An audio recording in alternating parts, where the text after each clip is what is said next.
messing with the Sea King. For starters, let's see, we haven't been able to break these bolts. The short ones are breaking. The long block bolts won't budge.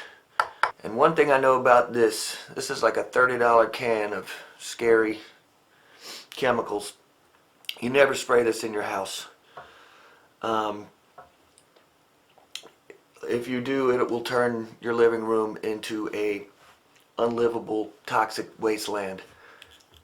So I sprayed it in here twice yesterday.